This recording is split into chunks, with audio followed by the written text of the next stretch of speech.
Hey people, this is Swati and in this video I am going to discuss about my Viva experience, practical experience कि practical कैसा रहा है semester 1 के students के BBMQ में। ठीक है, तो बहुत सारे सेमेस्टर 1 के स्टूडेंट्स को जिनका भी प्रैक्टिकल होता है वो बहुत ही ज़्यादा नर्वस होते हैं और कंफ्यूज होते हैं कि क्या क्या सारी चीज़ें होती हैं प्रैक्टिकल्स में।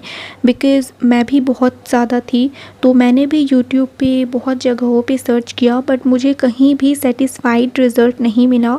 और तो मेरा जो वाइवा एक्सपीरियंस था तो मैं सोची कि चलो इसको वीडियो बनाते हैं ताकि सारे सेमेस्टर 1 के स्टूडेंट्स को हेल्प हो कि क्या क्या सारी चीज़ें होती हैं। तो इस वीडियो में ना मैं वही सारी चीज़ें बता रही हूँ, मतलब मैं अपना खुद का एक्सपीरियंस बता रही हूँ। स्टेप बाइज स्टेप है, आप लोग इस वीडियो को एकदम स्टार्टिंग से लेकर एंड तक देखना। सारी चीज़ें मैंने बहुत अच्छे इस तरीके से बताई हैं। And without any further delay let's start this video. So subscribe to this channel.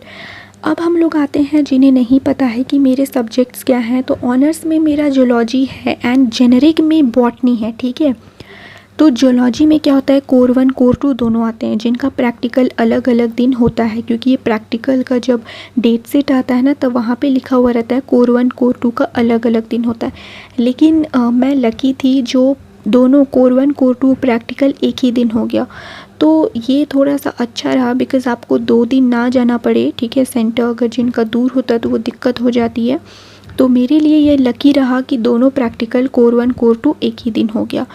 तो जब हम लोग वहाँ पे हालांकि टाइमिंग नहीं पता होती है कि कितने बजे से कितने बजे तक जाना होता है, तो 10 बजे से 3 बजे तक जनरली सब कॉलेजेस जो हैं वो चलती हैं। तो इस वजह से मैं 9 बजे वहाँ पे पहुँच गई, अपना जो भी सेंटर पड़ा था प्रैक्टिकल एग्ज़ाम के लिए, तो मैं 9 बजे वहाँ पे पहुँच गई। वहाँ पे जाने के बाद 9 बजे मुझे पता चला कि एक्सटर्नल जो हैं वो 10 बजे आने वाले हैं कुछ टीचर्स से। तो 1 घंटा मुझे टाइम मिल गया, तो उस टाइम पे मैं रिवाइज़ करने लगी जो भी मेरे प्रैक्टिकल रिकॉर्ड्स थे। ठीक है, क्योंकि प्रैक्टिकल उन्हीं में से आते हैं। तो 10 बजे अब एक्सटर्नल आ चुके थे, तो वहाँ पे जब प्रैक्टिकल के लिए क्या हो गया कि प्रैक्टिकल 3 स्टेप में डिवाइडेड होती हैं। सबसे जो पहला स्टेप क्या होता है कि आपको क्वेश्चन दिए जाएंगे, ठीक है, और आंसर सीट दिए जाएंगे। जैसे कि आप थ्योरी पेपर में जाते थे ना तो आंसर दिया जाता था, आंसर सीट दिया जाता था, आंसर सीट, आंसर नहीं आंसर सीट।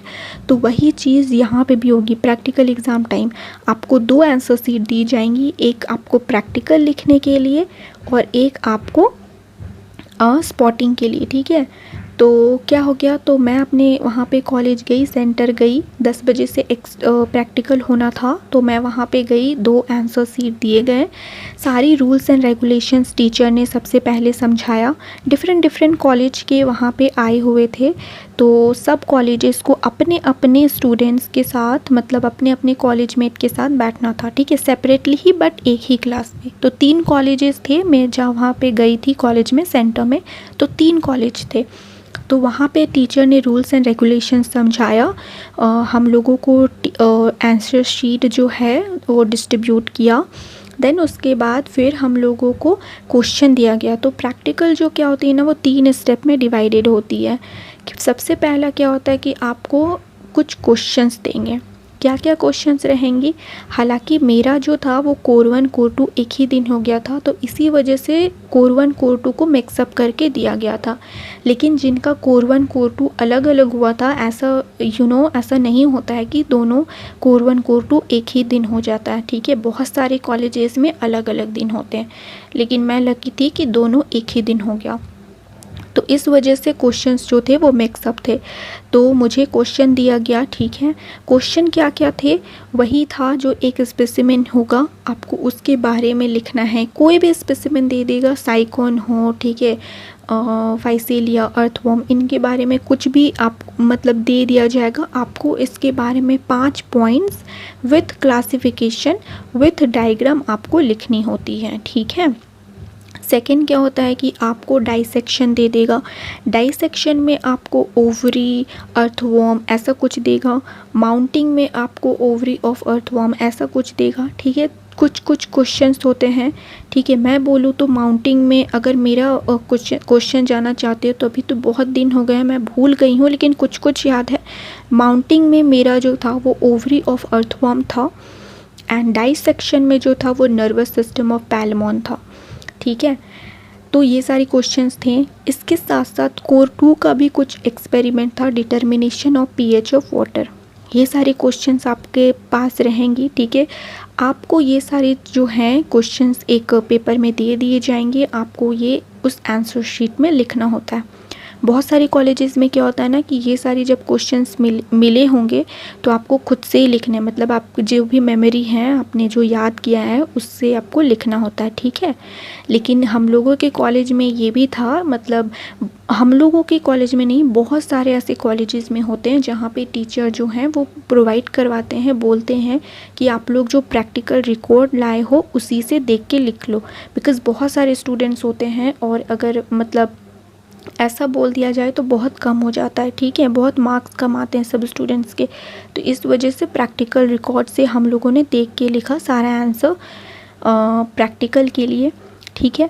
ऐसे हर कॉलेज में नहीं होता है, ठीक है। मैं ये बता रही हूँ यहाँ पे कि ऐसे हर कॉलेज में नहीं होता है, तो आप लोग याद करके जाना। हालांकि मैंने भी याद करके गई थी मैं, लेकिन वहाँ पे जब जाके टीचर ने बोला तो फिर मैंने भी देख के ही लिखना बेटर समझा, बिकॉज़ कहीं भी मिस्टेक होने के चांसेस कम होते हैं उससे। तो उसके बाद सेकेंड क्या आता है, सेकेंड स्टेप क्या होता है, स्पॉटिंग। स्पॉटिंग क्या होता है, जियोलॉजी में एक बहुत ही ज़्यादा इम्पॉर्टेंट पार्ट ये भी रखता है। स्पॉटिंग में क्या होता है कि आपको 5 स्पेसिमेन आपको वहाँ पे रख दिए जाएंगे, ठीक है। एक्चुअल के 1-2 परमानेंट स्लाइड आपको रखेंगे। तो मेरे केस में क्या था कि 2 परमानेंट स्लाइड थे एंड 3 स्पेसिमेन थे, जिसमें से अगर मैं बताऊं तो एक स्टारफिश था, ठीक है, और एक ऑक्टोपस था और एक पाइला था। पाइला जो था ना, समझ रहे हो, पाइला मोलस्का का पार्ट है, तो वो था 3 स्पेसिमेन। परमानेंट स्लाइड मैं भूल रही हूँ, लेकिन वो सारी चीज़ें थी।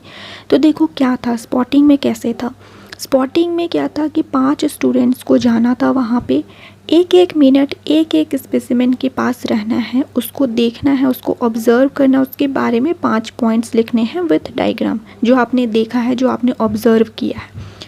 और जैसे ही 1 मिनट हो जाता है ना, आपको वहाँ से आपको टीचर बोलेंगे आप नेक्स्ट स्पेसिमेन की तरफ बढ़े। 1-1 मिनट का ही टाइम दिया जाता है सारे स्पेसिमेन में। उसके बाद आपको लिखनी होती है 5 पॉइंट्स और फिर अपने पोजीशन में आके बैठ जाना होता है जहाँ पे भी प्लेस प्रोवाइड किया गया है। तो हालांकि मैंने जैसे बताया थोड़े लिबरल थे टीचर हम लोगों के, जहाँ पे भी सेंटर पड़ा था। तो मैंने क्या किया कि सबको तो मैंने ऑब्ज़र्व कर लिया, पहचान गई थी मैं कि आइडेंटिफाई कर ली थी मैं कि क्या है। तो उसको मैंने अपने आंसर सेट में लिख लिया, 1-2 पॉइंट्स लिख ली। हालांकि कुछ पॉइंट्स मुझे नहीं आ रहे थे, तो टीचर ने सारे स्टूडेंट्स को कहा कि तुम लोग जो हो वो प्रैक्टिकल रिकॉर्ड से देख के लिख सकते, जो भी नहीं आ रही है। तो हम लोगों ने वैसा ही किया, जिसकी वजह से 5 पॉइंट्स सबके पूरे हो गए। अब क्या था, लास्ट स्टेप क्या था, थर्ड स्टेप, ठीक है। लेकिन उससे पहले मैं ये बता दूं कि हर एक कॉलेज में ऐसा नहीं होता है, ठीक है। हर एक कॉलेज में आपको खुद से सारी चीज़ें लिखनी होती हैं और एक्सपेरिमेंट भी होता है, ठीक है। एक्सपेरिमेंट भी होता है, मैं ये कह रही हूँ। हालांकि जहाँ पे मैं गई थी वहाँ पे एक्सपेरिमेंट नहीं हुआ था। एंड थर्ड स्टेप जो कि वाइवा है। वाइवा हर एक कॉलेज, जो मैंने बताया बहुत सारे डिफरेंट कॉलेजेस के स्टूडेंट्स आए थे, तो सबसे लास्ट में हम लोगों का हुआ और हम लोगों को 2 स्टूडेंट्स करके वाइवा के लिए बुलाया गया, ठीक है। वहाँ पे एक्सटर्नल बैठे हुए हैं एंड हम लोगों को 2 स्टूडेंट करके बुलाया गया। हालांकि ऐसा नहीं होता है, मैं फिर बता रही हूँ, डिफरेंट कॉलेजेस में सिर्फ और सिर्फ एक ही स्टूडेंट को बुलाया जाता है, लेकिन जहाँ पे मैं गई थी वहाँ पे 2 स्टूडेंट करके बुलाया गया, ठीक है। तो 2 स्टूडेंट करके बुलाया गया। वहाँ पे आपको करीबन, मेरा वाइवा जो था वो 20 से 25 मिनट तक चला, ठीक है। तो यू कैन इमेजिन कि बहुत ही ज़्यादा, मतलब बहुत ही ज़्यादा टाइमिंग वाला वाइवा था। 20 से 25 मिनट तक हम लोगों का वाइवा चला। तो वहाँ पे क्या था कि वाइवा जाते वक्त मैं जो हूँ अपना प्रैक्टिकल रिकॉर्ड, अपने प्रैक्टिकल आंसर शीट, स्पॉटिंग के आंसर शीट एंड अपना प्रोजेक्ट ले जाना था, ठीक है। तो मैं वहाँ पे एक्सटर्नल के सामने जाने से पहले ये सब सारे मैं ले गई।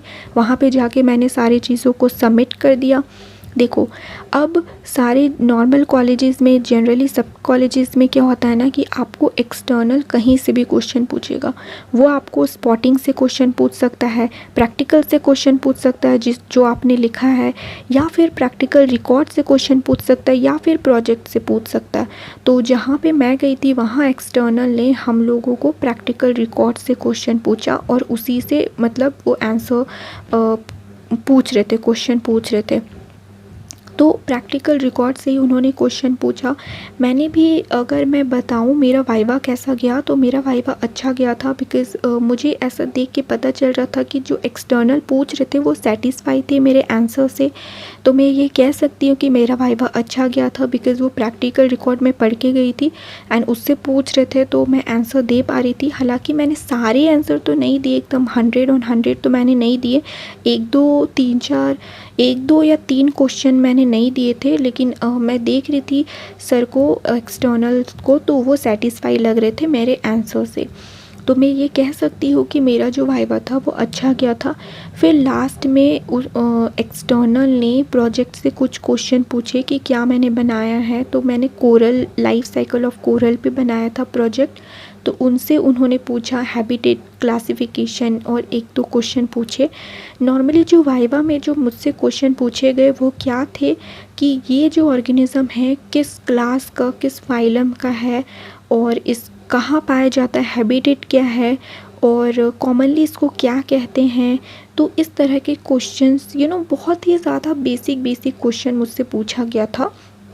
एंड मैं ये नहीं कह रही हूँ कि हर कॉलेजेस में ऐसा होता है, कहीं कहीं बहुत ज़्यादा डिफ़िकल्ट क्वेश्चन भी पूछते हैं, लेकिन मेरे साथ तो ऐसा ही हुआ था। वाइवा में बहुत ज़्यादा बेसिक भी नहीं थे, मॉडरेट क्वेश्चंस थे, और कहीं कहीं बेसिक भी थे। मतलब ओवरऑल जो वाइवा था वो मॉडरेट था और मेरा अच्छा गया था। अब आई डोंट नो कि कैसा उन्होंने मार्क्स दिया है, बिकॉज़ मार्क्स किसी को भी शो करके नहीं देते हैं, किसी भी स्टूडेंट्स को। तो ओवरऑल मेरा तो अच्छा गया था, बट आई डोंट नो कि मार्क्स कैसा रहा। ठीक है, अब रिज़ल्ट आने के बाद ही सबको पता चलेगा कि उसका वाइवा कैसा रहा, उसका थ्योरी कैसा रहा, ओवरऑल सबका एग्ज़ाम कैसा रहा। ठीक है, तो ये रहा था मेरा जूलॉजी कोर 1 कोर 2 का प्रैक्टिकल, यानी कि वाइवा कैसा रहा कैसा नहीं। ठीक है, तो वाइवा 20 से 25 मिनट तक चली, जो कि बहुत ही ज़्यादा लंबा था।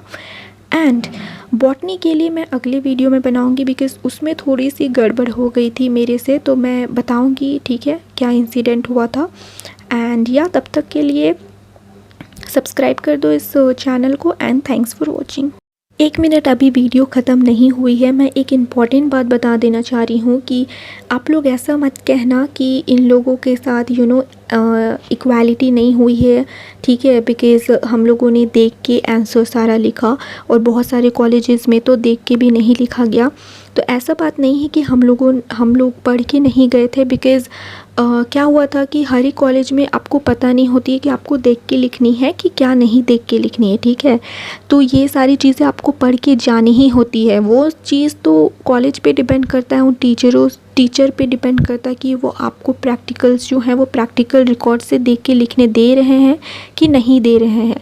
हालांकि हम लोग सारी चीज़ों को मैं पढ़ के ही गई थी, और लेकिन अगर टीचर से बोल रहे हैं कि यू कैन सी और यू कैन आप लिख सकते हो प्रैक्टिकल रिकॉर्ड से, तो मिस्टेक्स मैं क्यों करूँ, मिस्टेक्स होने के चांसेस मैं क्यों रखूँ। इस वजह से मैंने और भी अच्छे के लिए मैंने प्रैक्टिकल रिकॉर्ड से लिखा। लेकिन ऐसा बात नहीं है कि हम लोग पढ़ के नहीं गए थे।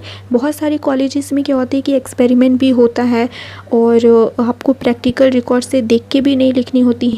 तो ये टोटली उन टीचर पे, उन कॉलेज के रूल्स एंड रेगुलेशंस पे डिपेंड करती है। ठीक है, तो ये बिल्कुल भी मत समझना कि हम लोगों के साथ इनइक्वालिटी हुई है।